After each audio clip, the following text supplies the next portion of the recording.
episode 2. Episode 2. You know what? That actually feels good. It kind of takes the pressure off, right?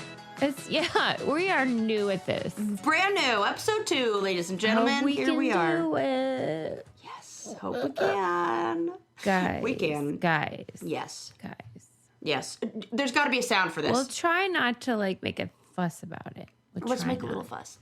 Sarah wants to make a little bit of a fuss about Yeah. it. Hold on. Let's see what we got on the old board. Yeah. Anything? No. Oh, No. that's the opposite vibe I'm going for. No. Yeah. No, we don't. You No know what I'm saying? soundboard. Oh, okay. Yeah. Well, So we're new. Oh, right. We're new. I see. It's not connected yet. Well, the appropriate button would be something like, whoa, yeah! Rasta horn. Because we just had our 1000th episode party with all of our friends, all of our brainiacs, and it was so special. And then, of course, we followed that up with the viewing the very next day for our members of the Candy Club. Yep. And we watched Interstellar. All 3 hours of it. Yep. It was all 3. It was great. It happened. Everything. This was such a good weekend. My heart is so full. I cried a bunch, and not just at the movie. All of you guys are so sweet. We just love you. Yeah, it was special. Number 1. Okay, so how about this? We'll do it this way because this is your episode and the next one's mine. Yeah. So how about if this one we talk about the party and the next one we talk about Interstellar because, Yes.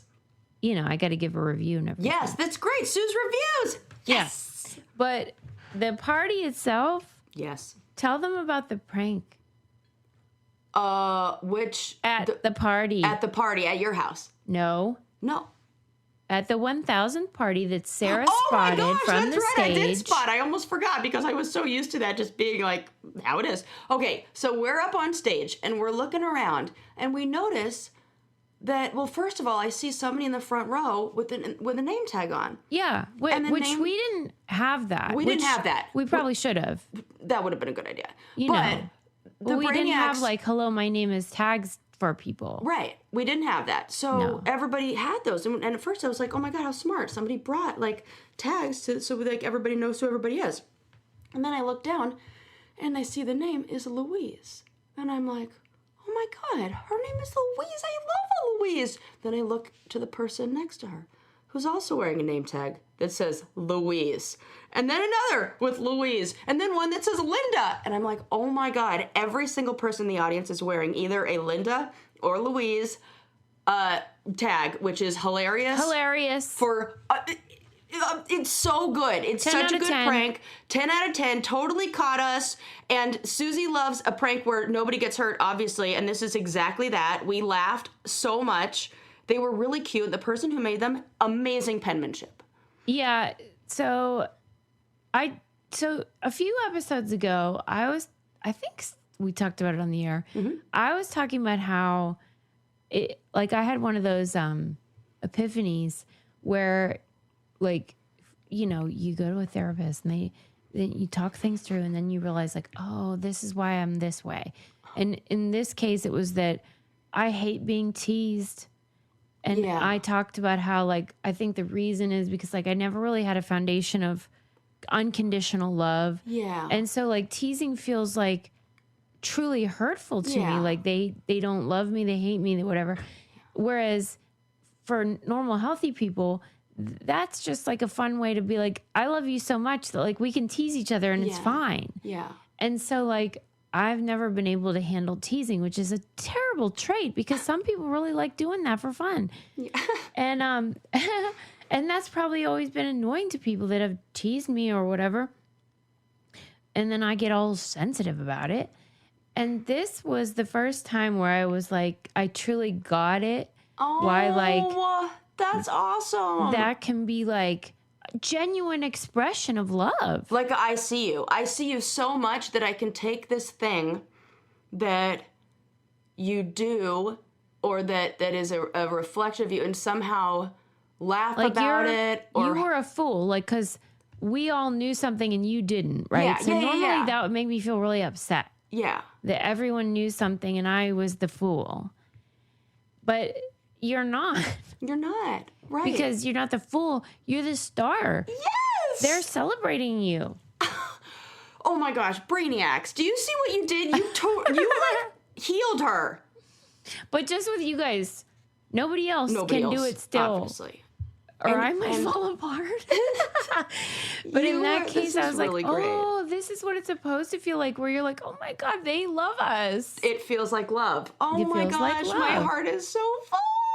It really did. They were so sweet. Yeah. And sweet. That's a hilarious prank, too. We got wonderful gifts from people that were just so heartfelt and kind, and just the gift of their presence was so special. And just seeing everybody, one gal had nails that were done with decals, like or not even decals, like handwritten, like hand painted. That were my doodles from brain candy, like the ones on my mug right here. Yeah, and right here. I mean, can you even? Yeah, they had the mathematical symbol for pi, for also like infinity. Yep. Yeah.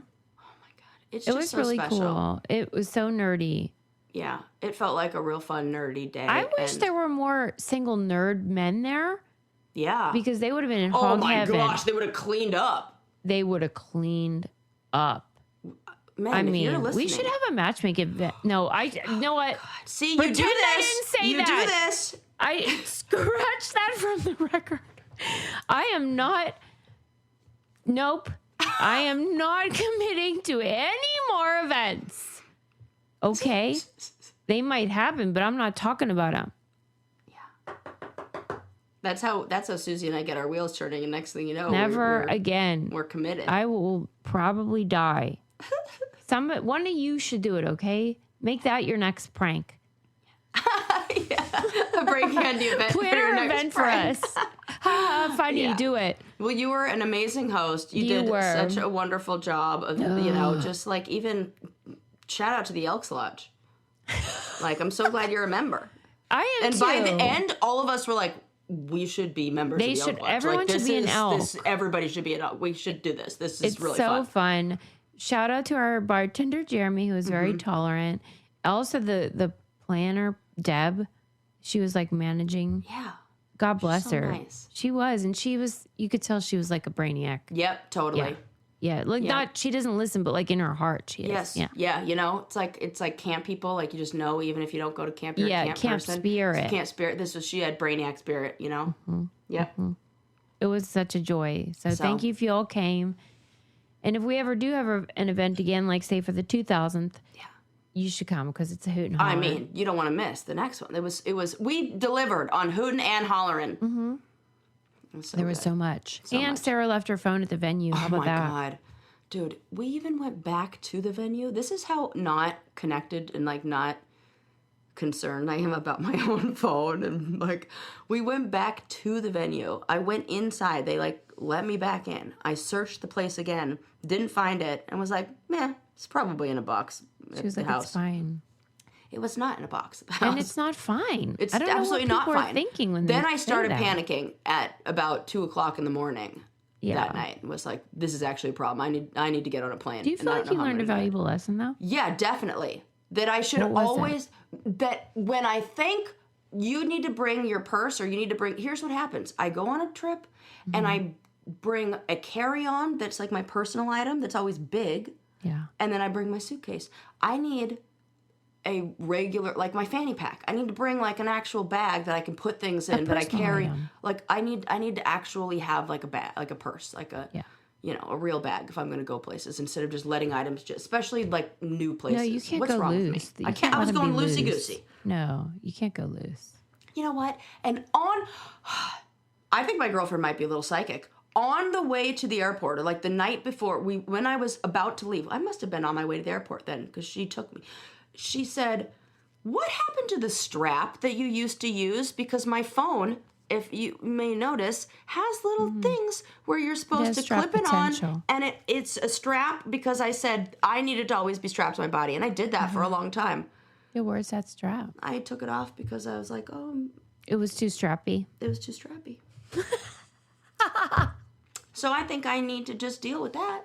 Yeah, I think, And she knew. She, knew I was going to lose that shit. Yeah, she knew it. Yeah, so. But She was right. Whatever. All's well that ends well. They found it at that Elks Lodge. Because I did the lost my phone thing. And yeah, shout out to Ray for finding it. And me for trusting the universe. Yeah. Yeah, that's shout out to myself. Oh, okay. Well, it was wonderful. We love you all. And we're just going to keep bringing you funny, hilarious content. Yeah. Like what I got for Can't you stop today. us as our drag queen, who is amazing, Raymond / Anesthesia. Yes. So aptly said, nothing's going to stop us now. That was the song that she danced to. Yeah. Nothing's going to stop us now. Even good sense and reason that would tell you, you know what, that's enough. We don't care. Well, I got important things to say. Like, how about how in March of this year, 2026, scientists have finally officially mapped all of the nerves in the clitoris. 30 years after the penis, I'll have you know. 30 years after the penis. 30 years after the We dicks. do have more nerves. I guess it took extra time. But no, it was just they didn't want to. How about this? The clitoris did not. Let's play a guessing game. What year do you think the clitoris made it into Grey's Anatomy, that anatomy textbook? God. What year do you think it was in there? I'm so upset already. Yeah, you should be. 1980? 1995. I know. That's like when Grey's Anatomy started airing. Susie, it was the 38th version of the textbook. 38th version of the anatomy textbook before our clitoris was frickin' included. I'm trying to not curse as much because somebody told me that their daughter listened to the show and then she started saying, fucking Christ. And then she got in trouble at school for it and she's only in preschool, so... Oh my And I did say I wasn't going to curse, and then I gave God. But okay, back to clitoris. Yes. Okay, so only 10 years later did this show begin airing. Grey's Anatomy. The show based on the book. Yeah. Or named after. Yeah. You have got. Yeah. Got. I know. I knew that you were going to be... I was in the 11th grade. That's the right expression on your face. You come on. They acted like there was no clitoris? Or that it wasn't important enough to include or something, or they didn't even include it. What body part isn't included besides that? What a great question. Fucking none, Susie. Fucking none. You know what? These fucks are appropriate. What? Why? Well, it is clearly a body part. You can see where it begins and ends. Right. And how about this? That external part that you can see, that we often consider the clitoris, that we look at that, we're like, oh yeah, that's just the clit, whatever. Yeah. That's only 10% of it. And the nerves, they originally thought, so previous research, this is why we had to really we had to do 3D scanning of it. And previous research showed that there's a big dorsal nerve that we thought it gradually diminished as it approached the glands. And now these new scans appear to show that everything they learned was wrong, and the nerve continues strongly all the way to the end. So this is going to change the so many surgeries that they do for women in anything in that area, because it's going to change what they're cutting, where they're cutting, because there's significant nerves down there. That is sick. I was thinking this whole time, it's kind of not fair that we've been like, oh, they can't even find the clit, because turns out nobody's been able to. Even doctors couldn't. Even doctors couldn't. Actual medical doctors were like, what's this thing? Right. And you know what? No wonder they couldn't find it. It wasn't even in the medical textbooks until 1995. Wow. I'm going to give them a little bit of a break. That's insane. They don't have their own. But women knew exactly where it was, let me tell you. Yeah. Oh, yeah, we knew. So. That wasn't a mystery. Right. What do you think? Even for you in 1995. You're so right. Oh my gosh. It is like. But it had a name. When did it get the name? And when it got the name, why didn't they put it in the book? Susie, everything you're saying is important, and the answer is the patriarchy. The answer is our own. But what do they? I understand, obviously, the patriarchy, but what do they have to lose by putting it in there?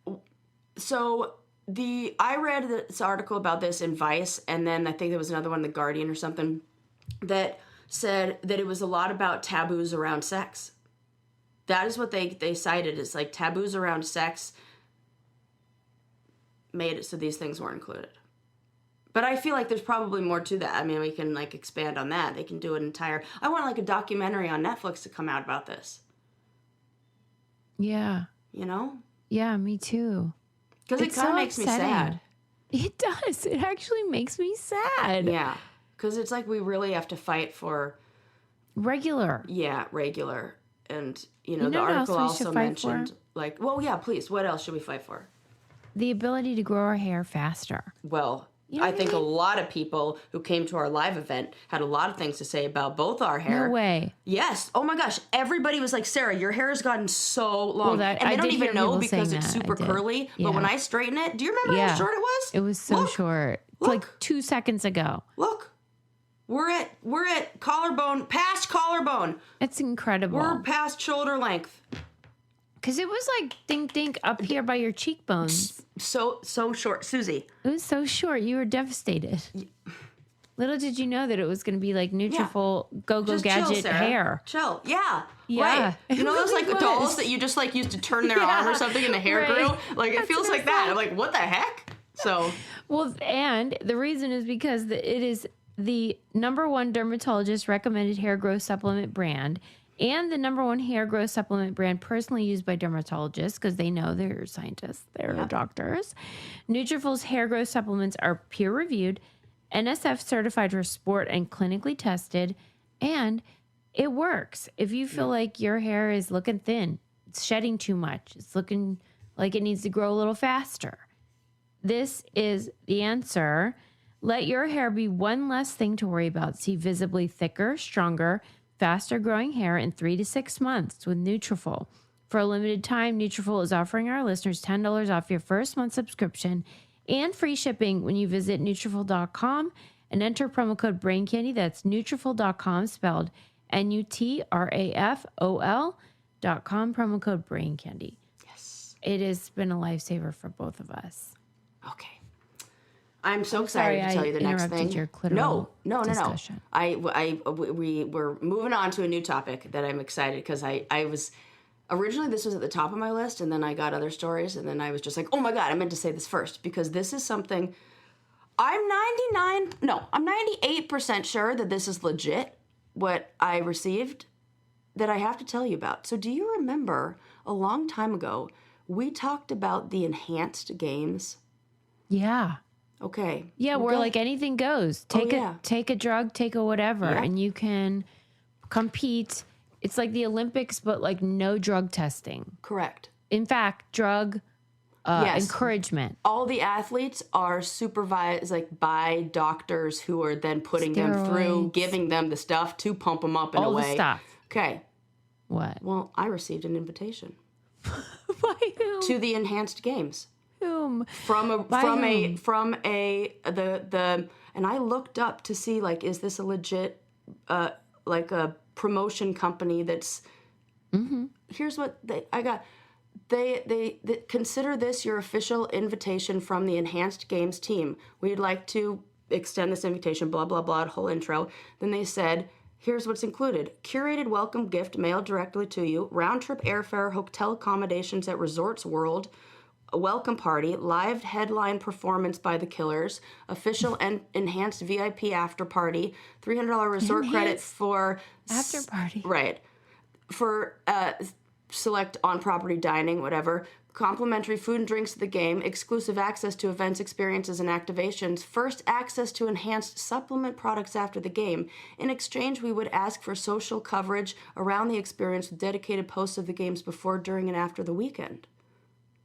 Well, should we go to Vegas? Wait, what's this we talk? They only invited you, babe. What, you think I'm not going to bring you to what do you think I'm going solo Am I to your the plus one?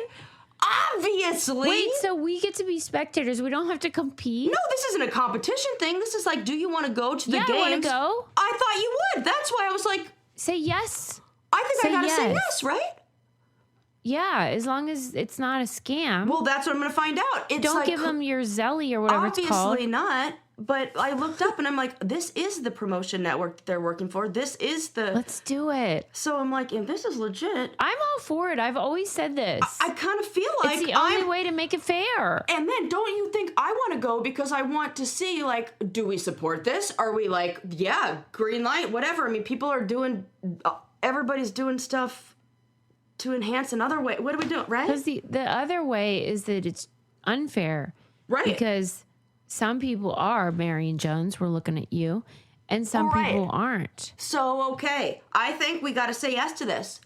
I agree. Okay. We're going to the enhanced games. Party with the Killers. It's in May. Or January, March. Yeah, it's in May. I'm available. I am too. I am wide open. Turns out we're both available. All right. So, you and I think we're going to go Turns out. Let me check my schedule. Yeah. I'm free. Yeah, and I think that they're doing this because they want. I think maybe like our challenge, we were maybe because I used to be on something that somebody called one time a professional athlete thing. So like maybe if these kind of challengers come and like, past winners say green light, that people are going to be like for. I don't know why they would pick me. What the heck have I done in a million years? I host a podcast and I'm a therapist. But what email, don't tell me the email, but like, was it your professional email that they sent this to? Which is what I have set up to get. Yeah, like it's public and people can find you because that's your, it's that one. Get clients. And that's not one I put in, like, I'm not signing up for anything with that. Like, it's not like. Yeah, it's not the scam one. Right. That I get. I know what email address like those go Hotmail. to. Right. Yeah, exactly. So. Okay. Everything that I looked made it feel, I'm like, okay, I'm going to run this by Susie, but I'm going to wait to tell her till we're on air because this is exciting. We are psyched out of our minds, available and ready to go. Okay. Book it, baby. Oh my this God. This is really exciting. I'm excited. Enhance me. And Thank you. When do we ever get a paid trip anywhere? You and me? Like, somebody else is going to foot the bill? I've been waiting 11 years for this. This is all we ever wanted. Meal ticket. Come on. Hey, you want me to do tea? I'll do it. And I don't have to do anything? Like... Well, I do. Oh, yeah. Enhanced coverage. Yeah, social coverage. Yeah, got it. So I will cover that socially. Sure. Dedicated posts. You got it. So, enhanced games. Here we come. That is hilarious. And we're available in enhanced games. Thank you. And I do think oh my gosh, I'm actually getting excited about it. Good. It's the only way for it to be fair. Yes, this is more fair. You and can I was looking at the swimmers. They're competing, like, what games they're competing in, because it's not everything. It's, like, swimming, I don't know, running, something like that, weightlifting or something. There's not a lot of sports, but it looks cool. Harder, stronger, faster, whatever. And they're playing for a lot of money. Like, they get money when they win. I love it. I love this for them. Yeah, me too. So, and one of the swimmers is Amy, plug your ears. Looks really hot. Hot stuff? Yeah. Great. So. I'm so happy for us. She'd probably be like, yeah, she is hot. Okay. That's all I had to throw that in there. It's very important. I'm glad you threw it in. Yeah. What else was on the top of my list? Okay, other things that I just wanted to mention, to throw have you heard like I'm hearing, and I know this isn't a new thing. This is kind of just growing, and maybe now I'm starting to realize how annoyed I am with it. I don't like these labels that we're giving regular fucking things. For example, forest bathing, if you take a walk outside, or like stargazing for health, like everything is a thing or a remedy. You know what I mean? No. Who is doing this? TikTokers? Yes, these are like these are things that like that they're oh yeah, it's kind of like I feel like it's like looks maxing adjacent. Like it's like that where we're calling these things forest bathing, or no, you're going for a walk. Why do we have to give it a name that then like rebrands walking in the woods? You surely do know why. We have to give it a name because that's how we have to for algorithms. For the algorithms. In the same way we can't say dead, we have to say unalive on social media. If you say dead, it'll get buried. The algorithm won't. Okay, so if I just said walking for health, it has benefits, and instead you should post the video twice and see if one you call it this, one you call it that. Okay, and then this is algorithm maxing. Okay, this is that. Because I was just like, is this how... it felt to me like if we make everything seem like... Oh, you think they're just rebranding, but they're not. They're just trying to make some cash. Okay, I don't like that. I don't like that that is what they have to do. Yeah. To get their video I get what you're saying. Out to the public. But I do... hey, if that's what you have to do to get more people to see content that makes them take a walk. Okay, you're right. You're right. But I get what you're saying. It's gross. Just like, it's annoying. Right. But it's because of these fucking tech bro losers that we hate. Yeah, I do hate that. I was just feeling like it makes you feel like if everything becomes like a remedy or a cure for something, then it makes you feel like that we all need to be cured and we're all sick all the time, which in a way we kind of are. But I don't want it to feel like that. I don't want it to be like you have to. Okay. Like, you didn't like that it was pathologizing, or you didn't like... I think that's kind of a way. Maybe maybe that's it. I don't know. There's something about it that is really bugging me. I just had this ongoing list of I wrote down forest bathing, stargazing for health, because they were calling it like stargazing for health, like it's a... Like, just go up and look at this. We know that feels good. It's like things that we intrinsically know feel good for us. Maybe we've gotten so disconnected from in this digital world that we need to be like reintroduced to that in a way. And maybe this is more for like a younger generation who grew up on screens and need to... Okay, maybe I'm need to be nicer about that. But I guess if you like, I don't know, we're on a screen all the time and we're indoors all the time, then you might need something to inspire going outside more than just past experiences when we didn't have computers and we didn't have, cell phones and shit. Yeah, I mean, it's a sad state of affairs. Yeah, that's probably what it is. I feel that. Yeah. Thanks for walking me through that. I mean, I wish it weren't like that. To share. I know. What do they call it? Nature bathing? Forest bathing. Oh, forest. It's like, I'm basically forest bathing in this room right now in a way because I'm looking out at the trees. Oh, beautiful bird. This is good for my mental health. Okay. Yeah, it's true. It is. Yeah. Okay. Let's see what else we have fun things to share. Oh, okay. This is interesting. There's a study that was done on what kind of dreams or what kind of sleep best makes you feel most restored. What kind of sleep do you have to get? And they said that the key to better sleep is vivid, immersive dreams, not just knocking out with zero brain activity in a way. Yeah, Michael Jackson learned that the hard way with his propofol. Yeah, so this study tracked 44 people over multiple nights in a sleep lab, and participants were woken up over 1,000 times and asked how deeply they felt they were sleeping. God, that would annoy the shit out of me. This is crazy that they reported the deepest sleep in 2 cases. So it's kind of like maybe a little bit the propan, like what you said, knocking out. Here's the deepest sleep were in these 2 extremes, when they had no conscious experience or when they had rich immersive dreams. But the dreams were specific. It couldn't just be like, you asked me this morning, hey, how'd you sleep? And I'm like, terrible, because I had all these dreams that it has to count as a quote unquote good dream. And so it's not nightmares or vague thoughts.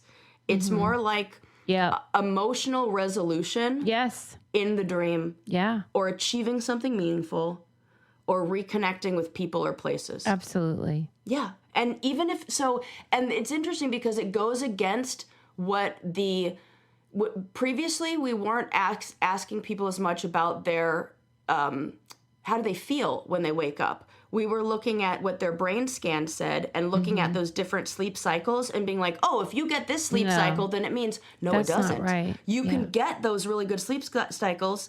Oh my God, I just got chills because it's like we all know this, but it's like goes totally against what the science at first said, which is just like the clitoris science. So don't believe it.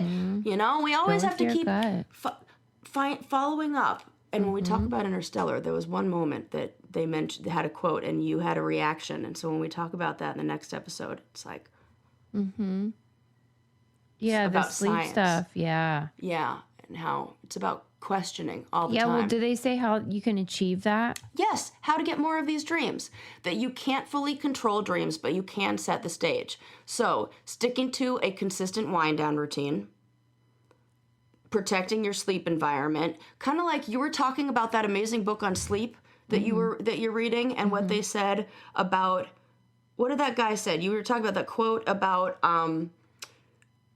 he gets 8 hours where he attempts sleep. Is that what he said? He gives himself a guaranteed 8-hour sleep opportunity every night. Yeah. So I think protecting your sleep environment is kind of like giving yourself that opportunity, and then prioritizing overall sleep habits, not just the hours. And yeah, it's where your brain kind of goes into full movie mode is when you can get the best sleep. You know what helps me sleep? What? My cozy earth bedding. Oh, that'll definitely help because it'll make you feel like you have a safe sleep environment. Yeah. It'll help like usher you in to the quality sleep environment that we all need. Yes. It is the best. By the way, shout out to Cozy Earth for being so generous and giving our Brainiacs gifts for winning different games that we had at our 1000th event. But it's such a fun gift to give away because I know from personal experience that this stuff is awesome.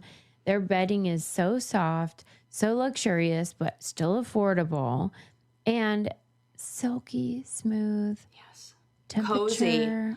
Like the feel of their bubble blanket is like the softest material I've ever felt. Hug.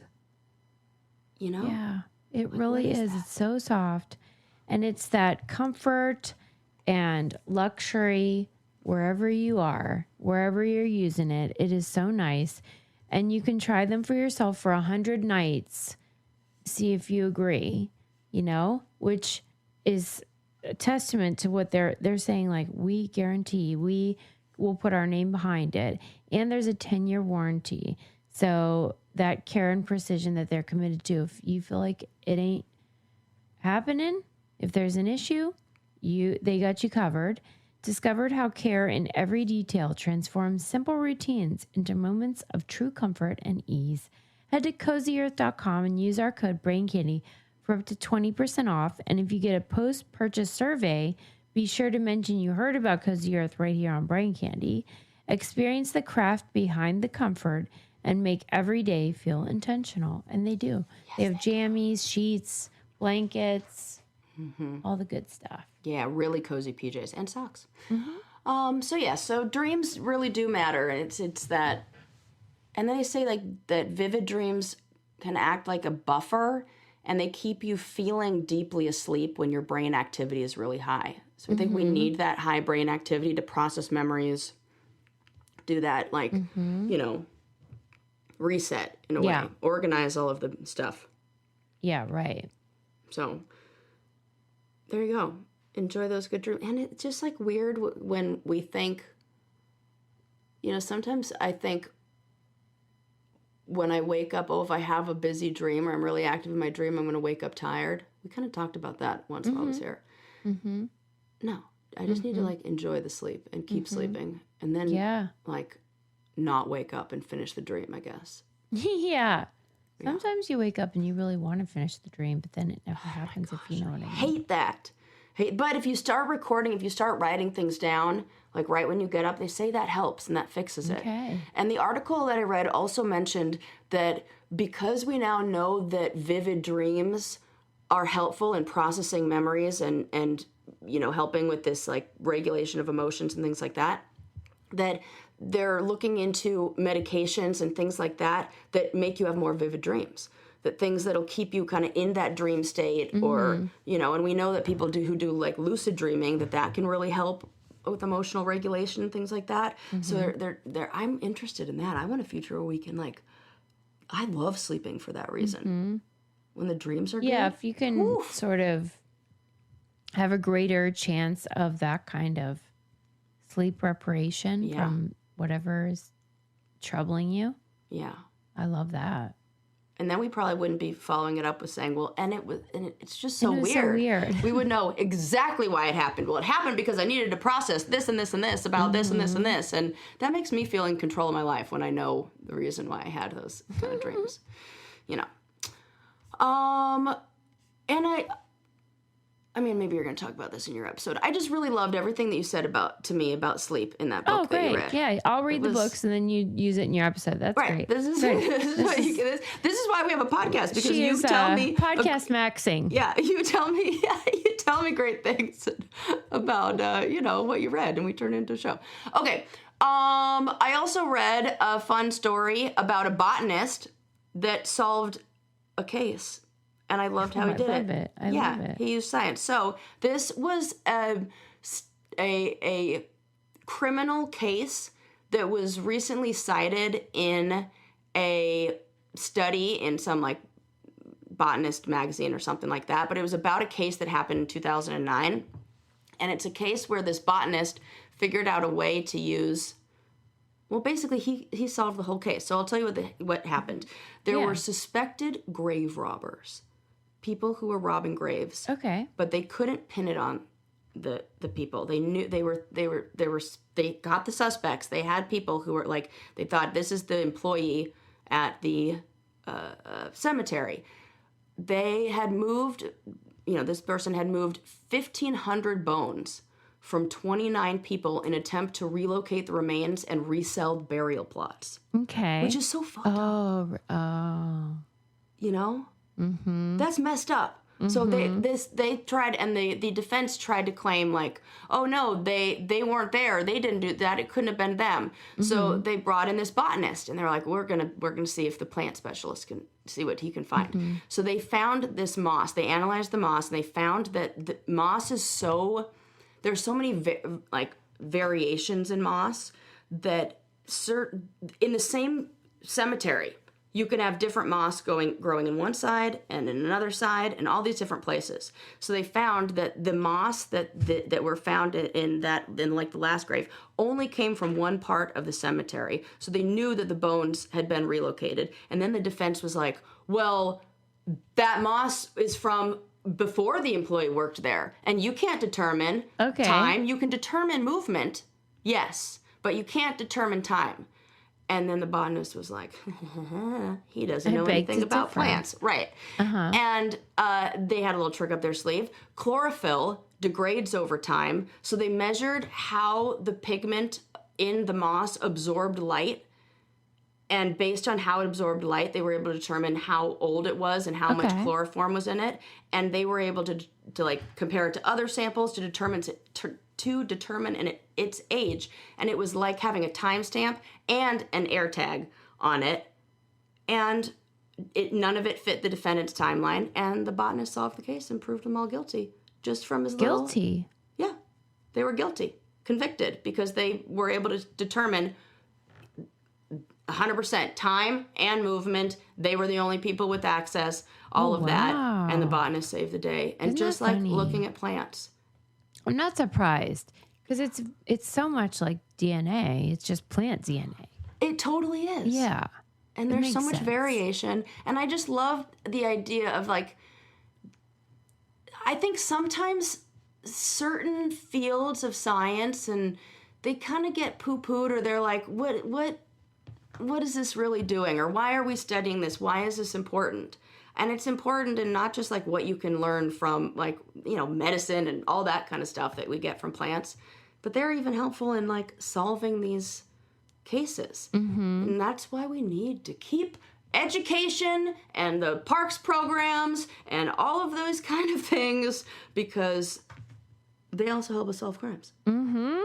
You know what I'm saying? I do. Yeah, that makes total sense. I love that. I love when a nerd is useful. Yeah, I think I read that one in Vice. It was like how the botanist saved the day. That's funny. Yeah, it was really cute.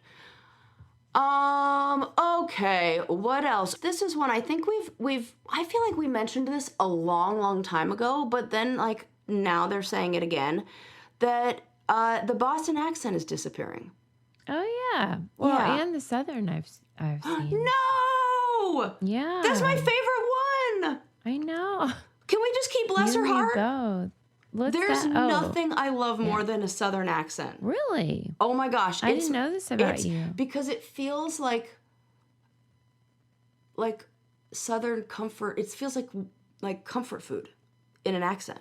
Yeah. I think it's because my great grandma was from South Carolina, and I really loved her. We called her. Why do you think it's stigmatized then if it's so darn adorable and sexy, if we're honest? I think so too. Mm-hmm. In women, what about men? Hello, Matthew McConaughey. Oh my God, you're right. We love it. All right. We love it. He's got it. I loved it.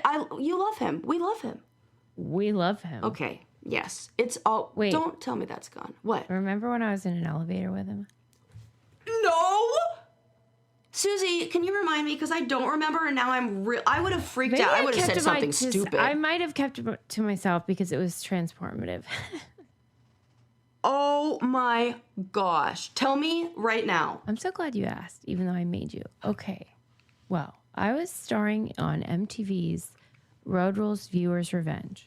And the show only filmed half the week. The other half of the week, we were staying at the Sportsman's Lodge in Studio City on Ventura Boulevard.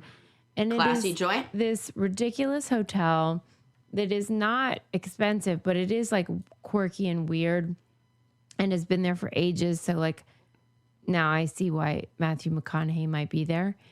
But at the time, it just seemed like, what the fuck are we doing at this weird ass hotel? But I was pulling into the parking lot and I stopped to let a white man and a black man cross in front of me. And as I watched them, I was like, that is Matthew McConaughey and another man. Yeah. Whoever.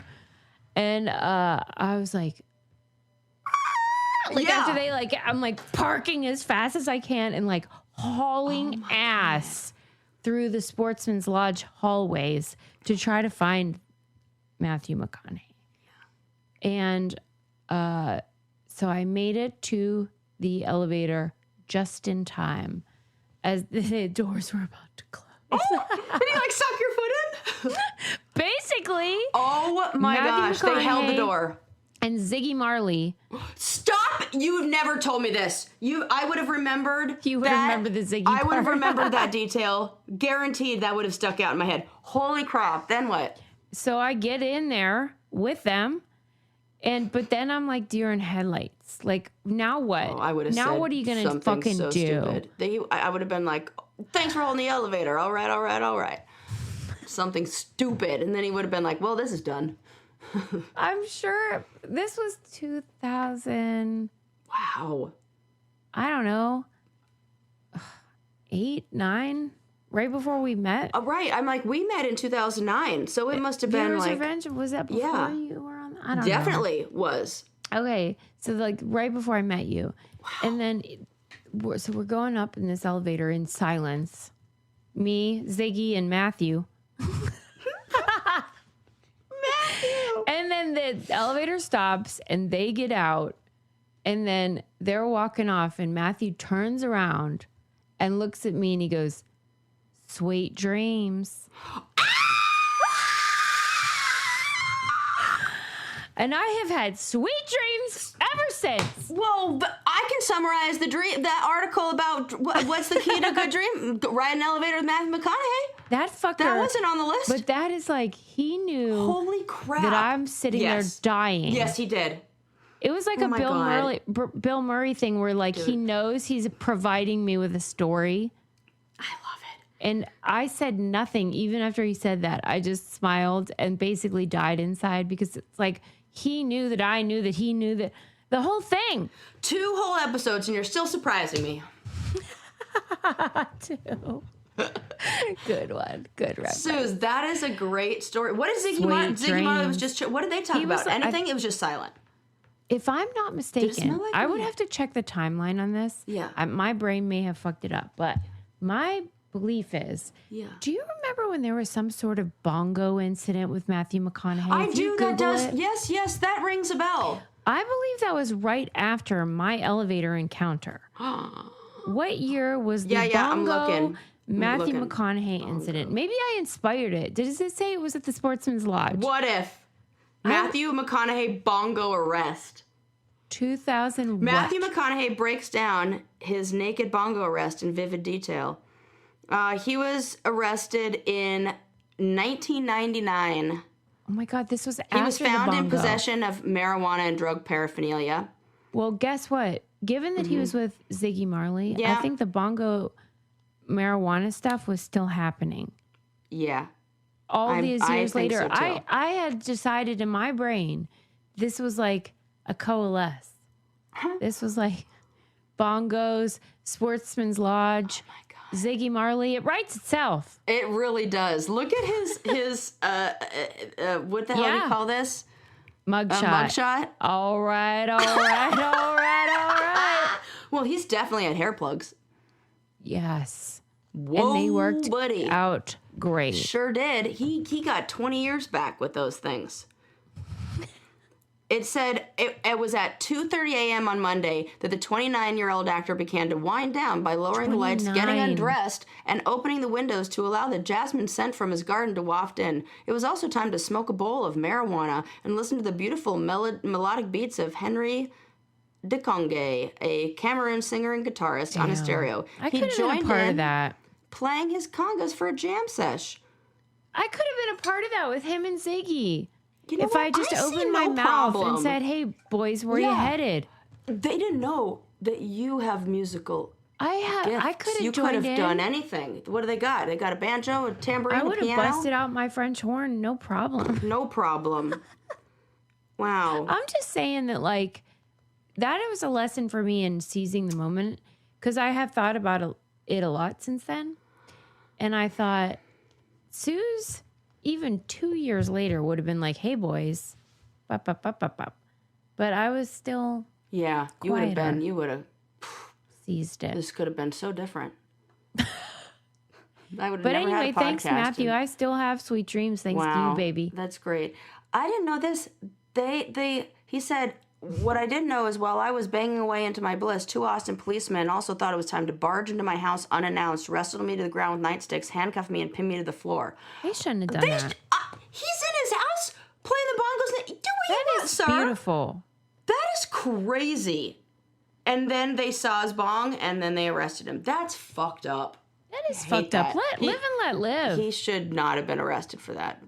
I'm really glad I got to share that with you. That is such a good story. Thanks for listening. I mean, you say that like, wow, I know, but that was a rarity. That was a rarity. You have had way more run-ins with cool celebrities than I have never met Alice Cooper at breakfast.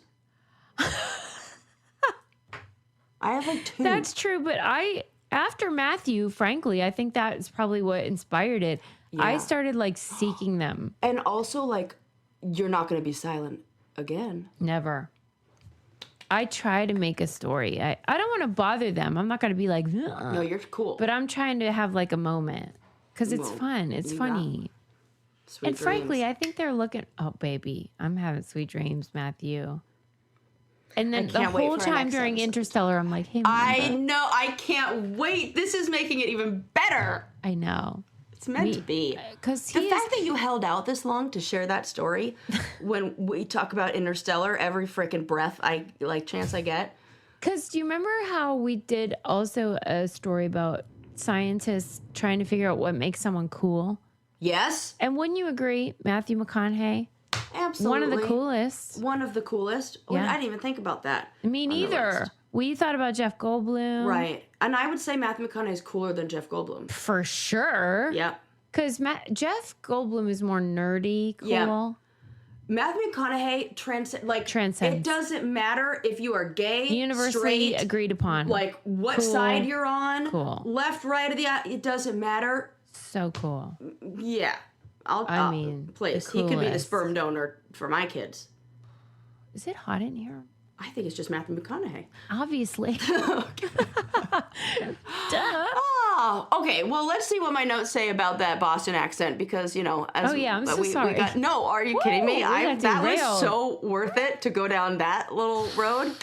I'm happy. Okay, but if we turn back and go back to Boston, it said, the article I read said that younger Bostonians are not adapting the R-less R-less accent. We can't even. I can't even talk. I'm so, you know, flustered. That's really funny. So the R returns. We're not going to park the car.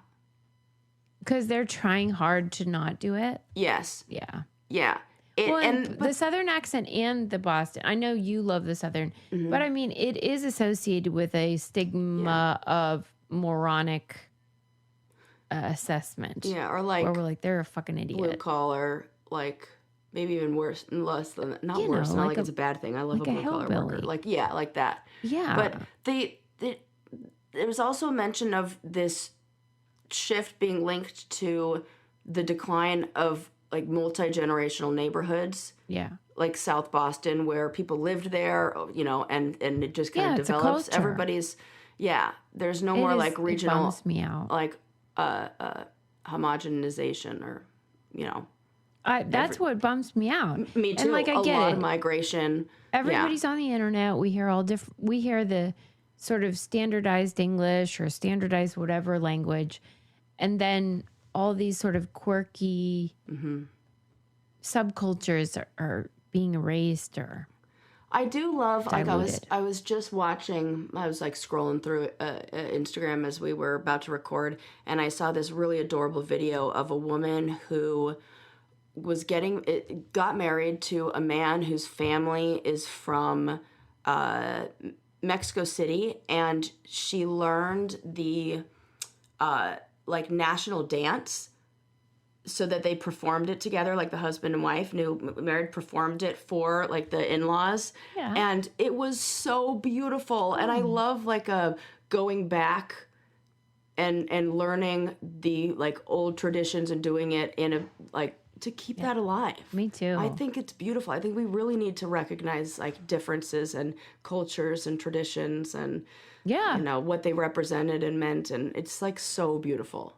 Yeah, it is, because the digitization of community and personhood, it ain't great. It's not.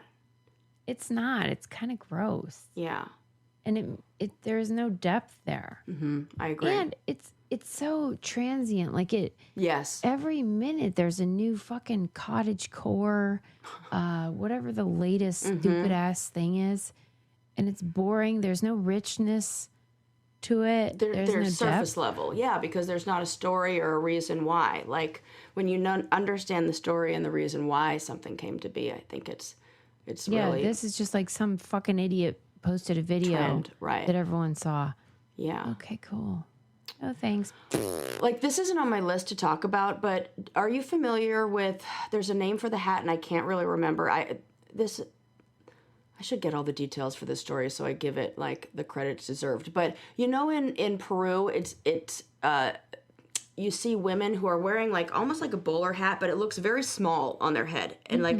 So I read a story about how that became a tradition in that part of the world because there were hats that were, when like colonization was first happening, all of these hats got made that were supposed to be shipped up north or wherever to like Western people in the States, whatever. And they were all made in the wrong size. So they shipped them all to...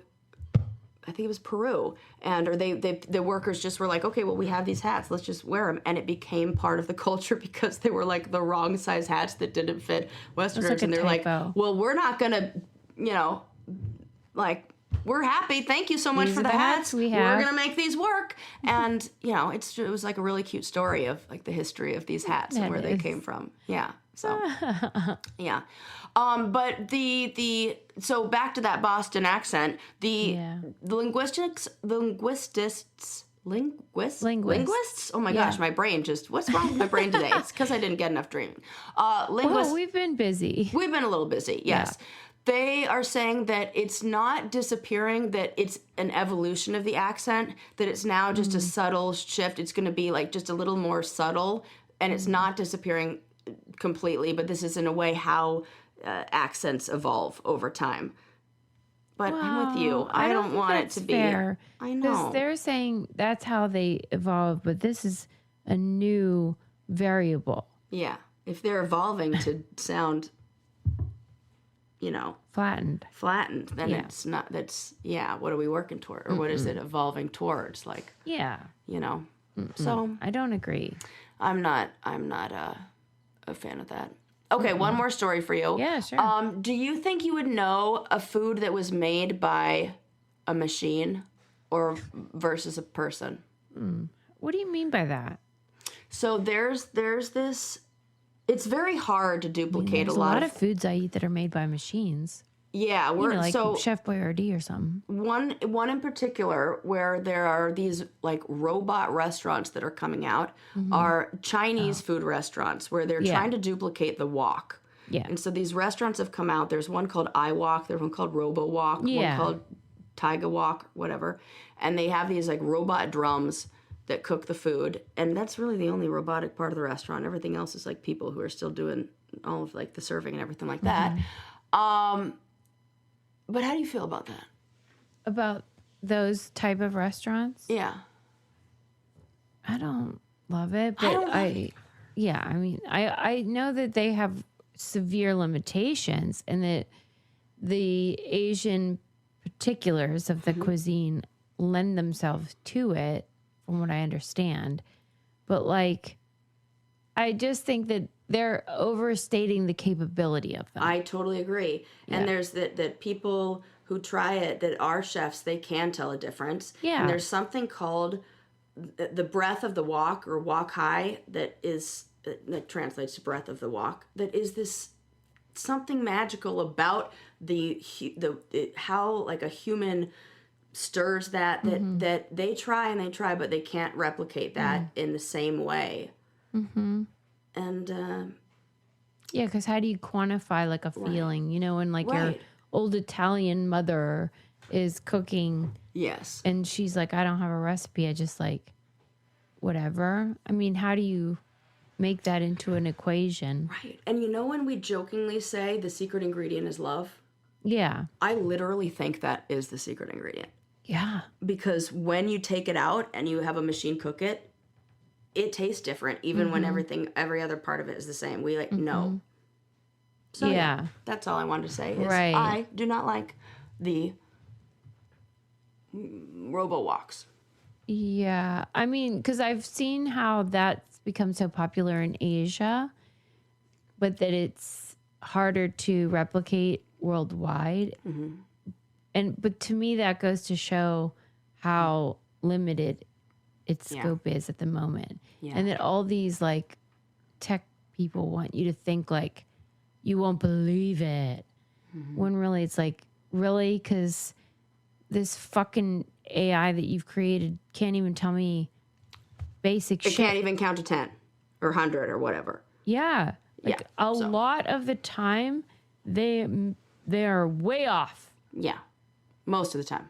And you want me to believe they can replicate my Nona's, pasta primavera? I don't think so. Yeah. No, they cannot. I'm unconvinced. Yeah. Well, that's all I got for you. All right. Well, good work. We're doing really well for having only done 2 episodes. Really. Thank you for listening. As always, please check out thebraincandypodcast.com if you want to support the show, because you can find all of our sponsor codes there. And, if you don't want to buy any of those things, you can leave us a 5-star review on iTunes or Spotify or wherever, and that helps us tremendously as well. Yeah, we read every single one, so send us a cute message. We love you. We'll see you next time. Bye.